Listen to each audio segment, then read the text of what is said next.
Assalamualaikum warahmatullahi wabarakatuh, Sobat Goes. Ketemu lagi bersama podcast NMTV. Tamu kita kali ini adalah seorang yang berawal dari hobi sepeda, main sepeda, belusukan gak karuan. Tiba-tiba dapat milik yang luar biasa. Dilirik oleh salah satu brand sepeda terkenal di Indonesia, Polygon Bro, yang mengajak beliau untuk bekerja sama. Secara di masa corona kayak begini, orang-orang kehilangan pekerjaan, beliau malah dapat pekerjaan berawal dari sebuah hobi. Jadi ternyata sepedaan itu sangat menyenangkan sekali, bahkan bisa menghasilkan uang di masa yang sulit. Om Rio, apa kabar? Alhamdulillah baik, Om Soleh. Oke, Om Rio, coba berbagi pengalaman dengan teman-teman. Awalnya tuh gimana kok bisa akhirnya Polygon itu ngelirik Om Rio untuk bekerja sama atau apalah namanya gitu. Oke. Mungkin pertama boleh saya ceritakan dulu background saya, Om, ya. Siap. Nama saya Rio Permanajaya, kebetulan saya profesional foto dan videografer, Om. Oh, Jadi yes. emang basicnya udah bikin foto, bikin konten, bikin video. Yes. Cuma selama ini emang klien-kliennya kebanyakan perusahaan kelapa sawit, perusahaan-perusahaan dari luar negeri yang untuk mereka bikin film dokumenter di Indonesia. Nah, terus Sampai ke luar negeri? Pernah. Kebanyakan sih perusahaan-perusahaan di luar negeri mereka pengen bikin film dokumenter di sini. Cuma mereka kan kalau misalnya datengin langsung kru dari sana kan mahal. Iya, biayanya Jadi besar. karena selama ini saya udah punya koneksi yang lumayan dengan NGO luar negeri. Iya. Jadi pernah waktu itu nggak nyangka juga tiba-tiba kok ada email dari Prancis gitu. Wow. Ngajak kerjasama untuk bikin film dan bikin filmnya itu di Kebumen, Jawa Tengah. Nah, kebetulan juga di sana deket sama kampung orang tua saya, Om. Jadi wah pas banget nih pulang kampung kerja terus kliennya dari luar pula gitu. Jadi Emang dari mana kampungnya, Om? Purwokerto. Oh, Purwokerto. Purwokerto. Halo Purwokerto. Om Banyumas, Om. Banyumasan ya? Banyumas, ya. Grojogan Banyuwangi. Ngapak kalau Banyumas ngapak lebih ya. ngapak. Oke. Nah, waktu itu jadi selama kalau kita ada proses syuting bikin film itu kan ada pre-productionnya dulu ya, bikin skenario apa segala macam, kita benar-benar online doang. Terus ketemu kliennya ya cuma meeting via online doang. Jadi pas sudah syuting baru kita ketemu di Kebumen tuh pertama kali Kebumen. Tapi ya alhamdulillah lancar lah prosesnya. Jadi yang pengalaman paling yang bikin seneng sih itu sih. Jadi nggak tahu apa-apa tiba-tiba dapat kontak dari luar negeri. Iya. Gitu. Memang dari awalnya hobi multimedia atau apa gitu, Om? Nggak, Om. Sosmed atau apa gitu? Saya sebenarnya nggak punya background sama sekali di foto dan videografi. Saya kuliah tuh bahasa Mandarin, Om, bahasa Cina. Oh, jadi bisa dong ngomong ini? ini doang bisa ya, Om. Oke. ini doang.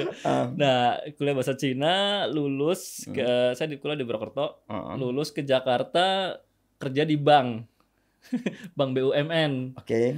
5 tahun. Oke. Terus waktu itu motret udah dari dulu tuh, Pak. Udah dari dulu. Hobi aja. Hobi aja. Pas di Jakarta coba jualan-jualan, udah punya klien, udah mantep, saya resign tuh. Udah 5 tahun jadi pegawai tetap di Bank BUMN, saya resign. Luar biasa. Full fokus di foto dan videografi. Emang orang mau masuk kerja di BUMN itu kan sulit, Om. Iya. Kok Om berani ngambil keputusan untuk resign dan memulai satu usaha sendiri? Yakin? Kalau saya pedomannya ini sih, Om, saya pengen punya hobi yang menghasilkan. Wah. Iya. Jadi jadi punya hobi yang menghasilkan, kita seneng tapi kita juga bisa ngasih nafkah ke keluarga. Luar Itu biasa. aja sih. Iya. Pertamanya itu sih. Jadi tapi ternyata, Om, pas udah dijalanin, pas hobi udah dijalanin jadi kerjaan beda lagi, Om. Beda lagi, tekanannya beda lagi. Terbebani. Kalau dulu, ya terbebani gitu. Jadi yang dulu kerja hobinya motret, keliling-keliling motret, jalan-jalan motret gitu kan. Dan sekarang udah motret, bener-bener motret, udah bener-bener bikin video kemana-mana, kerja bawa kamera. Nggak mungkin dong hobinya kamera juga kalau jalan-jalan. Makanya nyari hobi sepeda gitu. Yes. Jadi ceritanya tuh seperti itu. Jadi ini hobi baru sebetulnya. Hobi baru, betul. Baru bener-bener baru. 1 tahun, Om.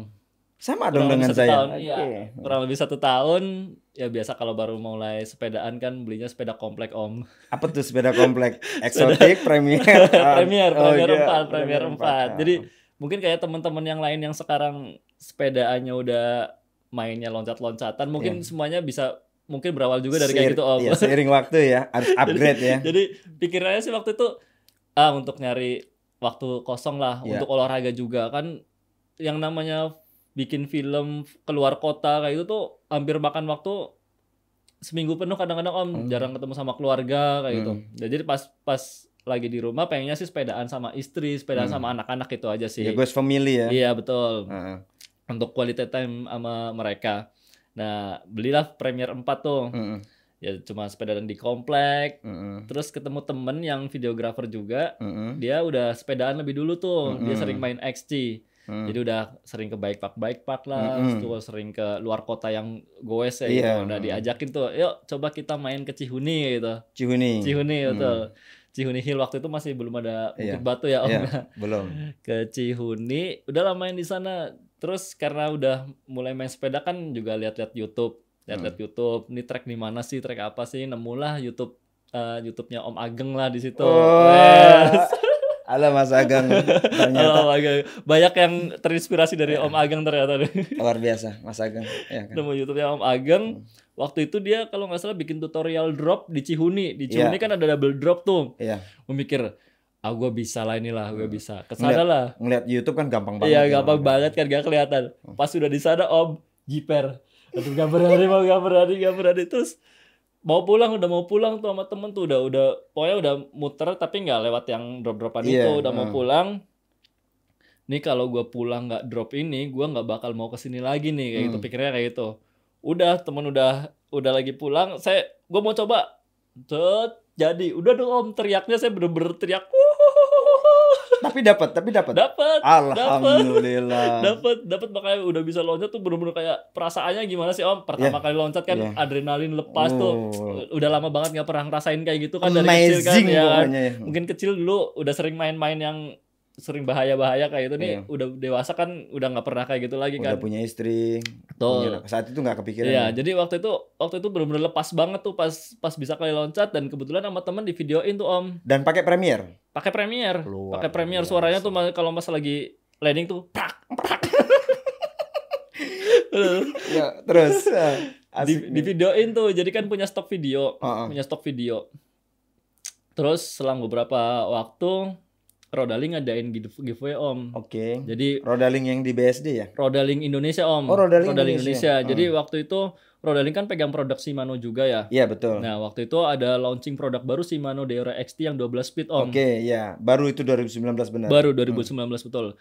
Nah saya kepikiran nih, kan mereka bikin tema. Ini kira-kira dibikinnya kan kenapa lo harus punya Deore XT 12 speed kan ya gitu. Temanya itu Om. Terus kepikir, ayo kita bikin lagi lah, kita ke Cihuni lagi, syuting sekali lagi. Waktu itu bawa drone, bawa apa segala macam kamera. Lengkap. Udah punya semua secara fotografer profesional. Terus bikin, mungkin kalau misalnya nanti bisa saya kasih lihat videonya Om kalau mau dipotong untuk masukin di ini ya. Jadi sebenarnya video itu simple banget Om. Saya nggak pakai musik, nggak pakai apa, saya cuma pengen nunjukin ke orang excitednya saya tuh sepedaan.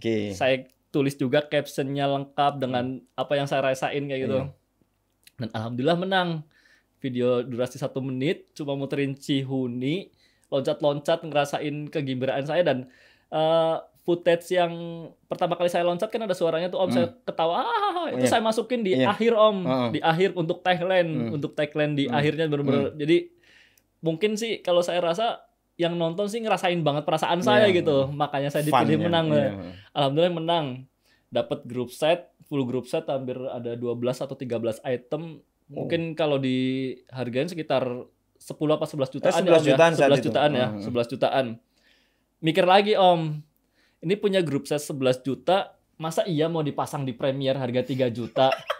Betul nggak Om? Betul. Nggak worth it. Betul. Nah, habis itu saya mikir, ini gimana ceritanya saya bisa dapat duit nih, bisa dapat duit untuk bisa beli sepeda yang bagus. Yang mahal. Yang mahal lah, yang paling nggak full suspension. Nah, habis itu setelah itu ya udah setiap kali sepedaan foto, setiap kali sepedaan bikin video. Muncullah lagi ada giveaway lagi dari Polygon. Ini Polygonnya. Jadi sebenarnya Rodaling sama Polygon mereka satu perusahaan Om. Nah, Polygon waktu itu ulang tahun yang ke-30 kan ya. Betul. Kalau nggak salah Oktober lalu. Mereka bikin sayembara lagi, bikin giveaway lagi. temanya tuh Indonesia bersepeda. Iya, saya ingat saat Nah, yang menang itu nanti dapat uang 10 juta tuh. Wow. Jadi 3 video terbaik nggak dijuarain 1 2 3 enggak, tapi 3 video terbaik itu dapat 10 juta masing-masing. Oke. Syaratnya harus ada 5 orang yang pakai polygon di video itu. Sip. Ngumpulin lah saya. Saya karena baru sepedaan, yang teman saya itu bukan polygon. Jadi cari dong temen yang lain yang polygon mana sih? Carilah Marsal Oke. Wah, diblast di grup kayak itu. Ayo yang punya sepeda polygon besok ke Bukit Batu yuk foto videoan kayak gitu. Nemu lah. Jadi saya bawa temen 2, terus ada temen lagi 3 yang saya nggak kenal Om. Sebelumnya nggak kenal. Ketemu di Cihuni, saya brief lah. Gua mau di kayak gini di Bukit Batu. Ya di Bukit Batu. Baru jadi ya Bukit Batu. Baru jadi. Okay. Masih gersang-gersangnya pokoknya. Betul. Masih warnanya merah betul, debunya kemana-mana. habis dibakar. Iya. Bikin lagi. Dan alhamdulillah menang lagi Om. Amazing. Menang lagi, nanti mungkin bisa ditunjukin juga kalau mau dimasukin ke podcastnya Om Soleh videonya. Menang dapat 10 juta, tapi waktu itu dibagi-bagikan sama teman karena berlima kan, bagi-bagilah karena biar enak sama yang lain. Ya, dari mereka juga kan kita bisa dapat. Nah, terus cuma dari situ tuh ada nilai penting yang saya ambil Om. Apa tuh? Saya udah dikenal sama Rodaling. Betul. Udah dikenal sama Polygon. Betul. TS beberapa hari berikutnya ada yang kontak ke saya Om, orang Rodaling. Om Rio seneng sepedaan ya? Iya. Om Rio videografer juga ya? Iya. Mau nggak kerja sama? Wow, ini jalannya Om. Ya, ternyata. Ini jalannya nih. Gitu. Doa yang tadi itu dikabul. Betul. Nah terus saya langsung tuh cerita sama istri. Ini jalannya gue nih punya full sus nih. Percaya nggak? Ya udah. Terus meeting, semangat banget sama meeting pertama. Meeting pertama langsung deal-dealan kan, mau bikin apa aja, ketemulah nilai. Ketemulah nilai sekian.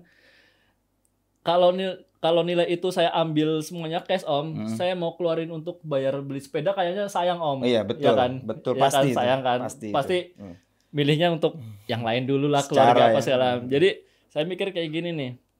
Mbak, saya mau sepeda aja Mbak gitu. Saya mau sepeda aja, nanti cashnya segini kayak gitu. Boleh apa enggak? Boleh. Dan saya waktu itu milihnya ini, saya bingung sih antara N9 atau N8 sih. Cuma saya lebih suka warna merah, ya udah saya pilih N8 aja deh. Secara harga N8 dengan N9 beda berapa sih Om Rio? N8 itu hampir bedanya tuh sekitar 5 jutaan. Oh, berarti sekitar 39 sama 34 gitu ya? Iya, waktu itu harganya masih 35. Sekarang udah turun jadi 32,5 kalau masalah N8. Waktu itu masih harga 35. Itu saya minta sepeda, saya minta bike rack juga, roof bike rack, sama cash, maunya cash. Udah. Kan udah jelas dapat sepeda nih. Jadi udah duitnya nggak mungkin diotak-atik untuk apa-apa lah gitu. Nah, tapi terus ini belum cair nih Om, karena kan kontraknya kan harus selesaiin beberapa video dulu baru dikasih sepedanya nih. Udah gatel banget tuh untuk sepedaan tuh. Udah gatel banget untuk punya full sus. Punya rezeki beli D7 sepeda full sus 1 juta umat.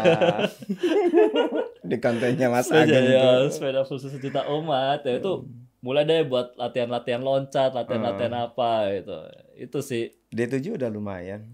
Udah kalau Asep geprek kan nyungsep di Cihideng kan pakai D5 dia. D5 betul, D5 ya.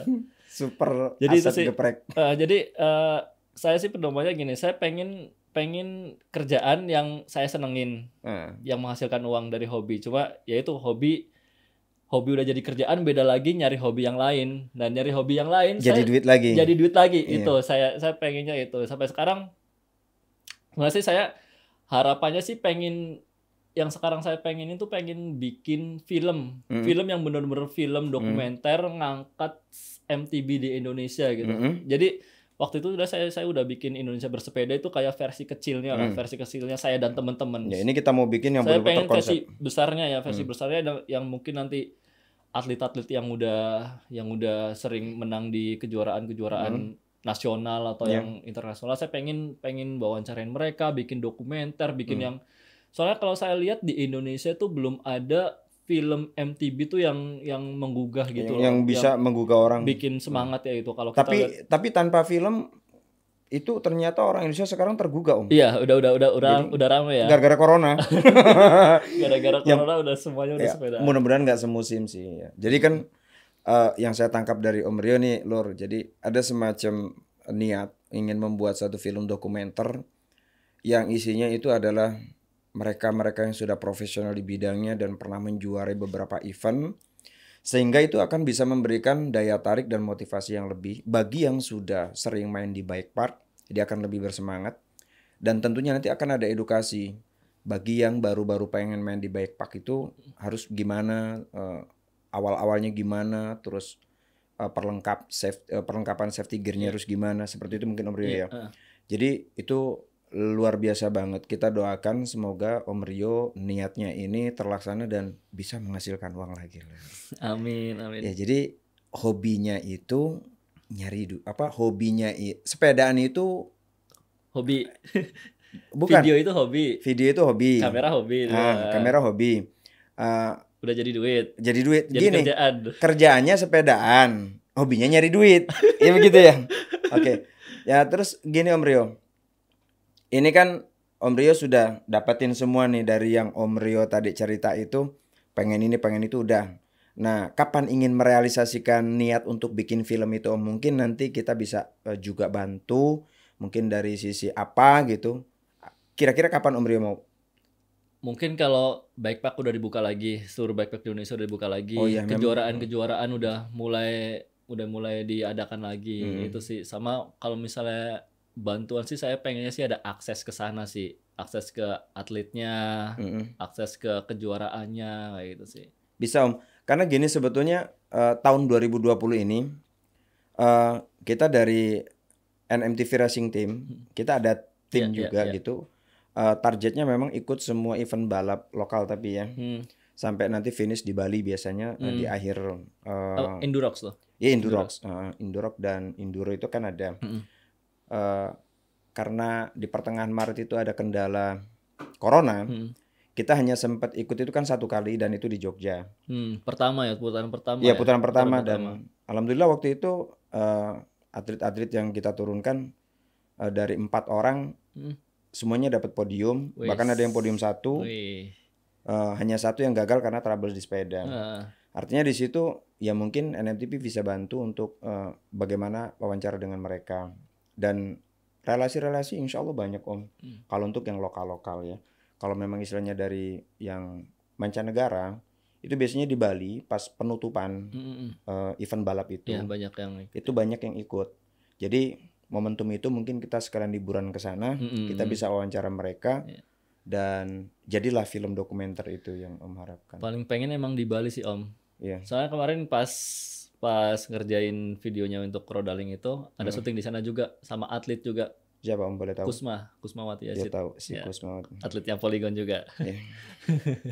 Keren. Syuting di sana, cuma kan saya nggak bawa sepeda waktu itu kan. Rasanya kalau bawa sepeda nih asik banget nih, sama Kusma juga dikasih tahu. Tuh kemarin jalur yang untuk enduro di Bali itu tuh luar biasa kan? Luar biasa. Batunya luar dari biasa. Atas.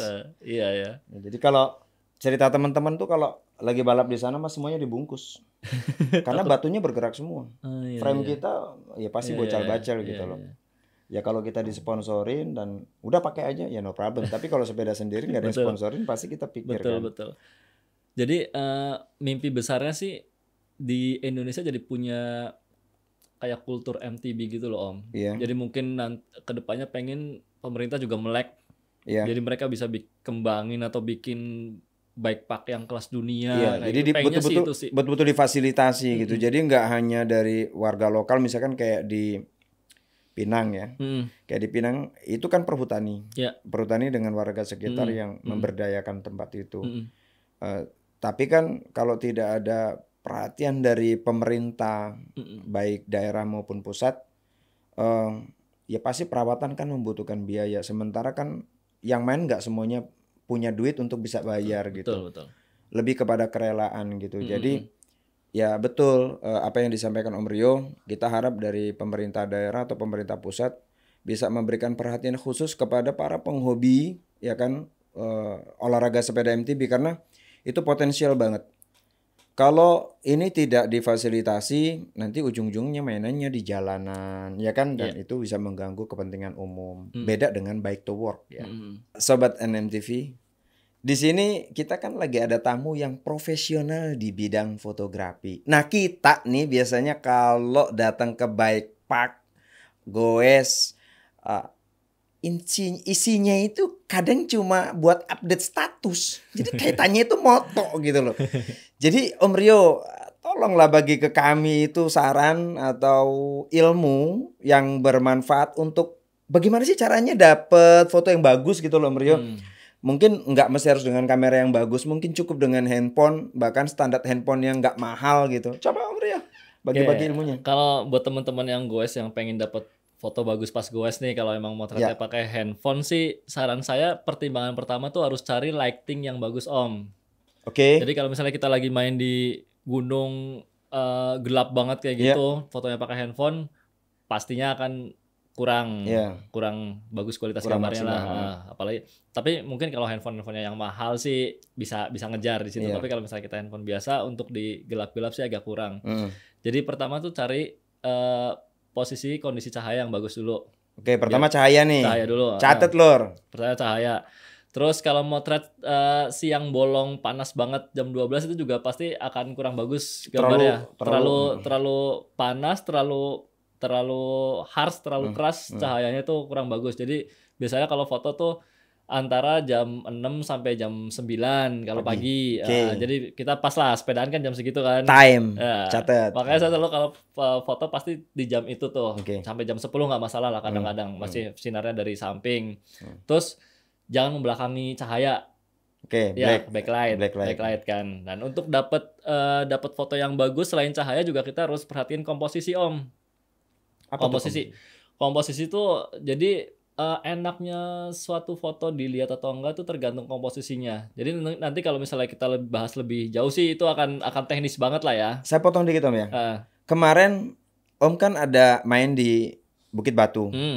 Saya tahu itu siapa yang difoto. Farhan ya. Iya, betul. Ya kan, salah satu teman kita di komunitas. Kan biasa aja. Betul. Tapi di foto sama Om luar biasa. Halo Farhan. Farhan nggak biasa, Farhan oke Om. Dan itu ngebut. Itu jadi keren kelihatan banget. ngebut banget ya. Itu keren banget gitu. Gimana kalau saya bilang Richie Root aja kalah sama dia.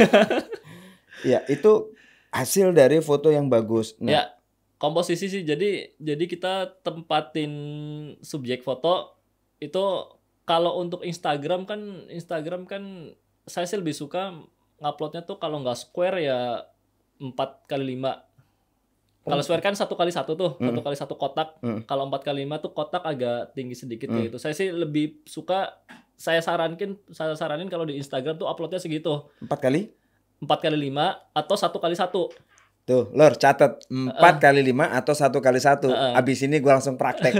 Jangan dibikin 3x4 kan, kalau dari kamera kan langsung kan 3x4 kan tipis kayak itu. Itu akan kurang menarik perhatian buat followers kita. Itu pertama, itu di komposisi juga. Terus usahakan tuh subjeknya tuh ditaruh tuh kalau untuk Instagram di tengah. Siap. Kalau 1x1 di tengah tuh biar pakai komposisi standar aja gitu. Siap. Dan kedua, karena kita sepedaan harusnya actionnya yang bagus dong. Harusnya gayanya yang bagus dong. Saya nggak pinter-pinter banget sepedaan, belum jago-jago banget karena apa udah nguip-nguip juga, baru setahun udah nguip-nguip. Karena baru setahun, nah itu makanya itu bisa berkali-kali tag-nya Om. Jujur.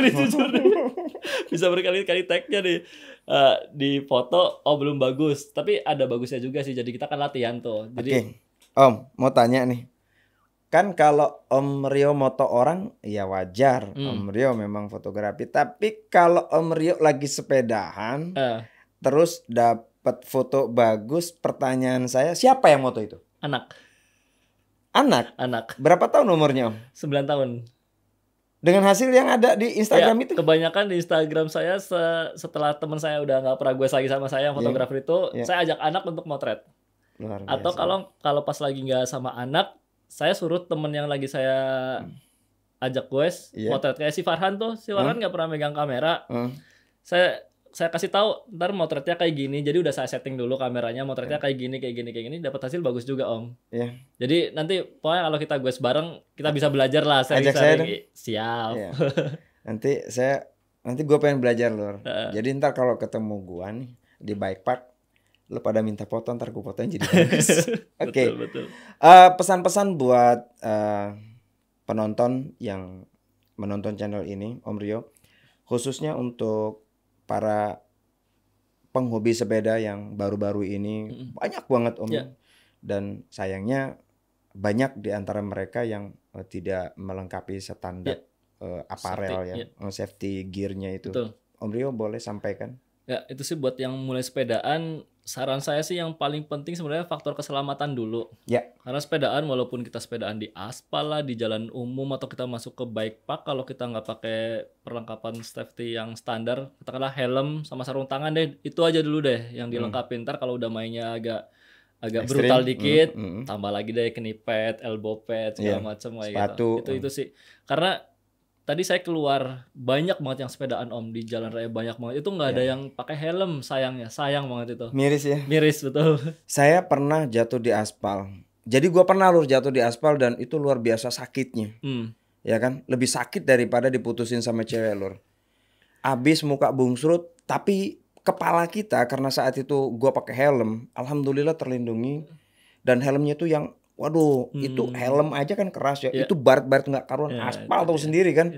Ini abis, tapi kan ini masih bisa sembuh karena cuman baret aja. Kalau ini kan nggak bisa Om. Jadi buat teman-teman, pesan Om Rio ini sangat bagus ya. Kita sedikit kampanye demi keselamatan kita bersama. Jadi kita cinta sepeda, mau sehat, jangan sampai jadi penyakit. Ya teman-teman yang hobi sepeda, lengkapi diri Anda dengan minimal paling pertama helm dan sarung tangan. Iya. Terus kalau yang masuk ke bike park, bagusnya sih lihat-lihat dulu ya Om ya, karena di media sosial sekarang banyak banget yang crash gara-gara nyoba lompat, nyoba apa, tapi mereka belum nggak tahu kemampuannya mereka gitu, asal masuk aja tiba-tiba jatuh, kan sayang, baru beli sepeda jatuh. Jadi kalau masuk ke bike park sih lebih baik sih main aman aja dulu sih. Lihat-lihat dulu. Ukur kemampuan. Betul. Jangan melewati batas kemampuan. Betul. Harus bisa menahan diri. Betul. Ya kemarin itu kan ada juga kejadian tuh di Bukit Batu ya. Di Cihuni juga ya. Ya awalnya begitu, hari Sabtu beli sepeda, Minggu dipakai buat main. Nggak nanya-nanya lagi. Dia pikir yang dilihat di YouTube begini doang. Iya. Dia udah terlanjur speed, dia lompat, akhirnya nombak. Betul. Nah akhirnya kan ya celaka gitu. Tadi ada lagi di grup juga, ada lagi tadi di UI. Oh di UI tadi kejadian. Nyoba drop, kan di UI ada drop Yeti kalau nggak salah, yang terkenal betul. itu ya. Nah, itu drop Yeti. Mukanya borat-baret jatuh kayak gitu. Hari ini sampai digotong ambulan karena nggak bisa pesen Grab. Punten, UI udah buka ya? Udah buka, tapi kalau nggak salah dibatasi sih kalau info dari grup tadi. Jadi masuknya jangan rame-rame kalau nggak salah itu sih. Oke. Jadi ini sangat bermanfaat sekali buat kita semua Lur. Om Rio adalah seorang profesional yang sangat profesional menjalani profesinya hingga menghasilkan penghasilan sampai bisa mewujudkan sepeda impiannya. Semoga ini menginspirasi kita semua. Sampai ketemu di podcast NMTV selanjutnya. Om Rio, salam sukses. Salam sukses juga Om Soleh. Assalamualaikum warahmatullahi wabarakatuh.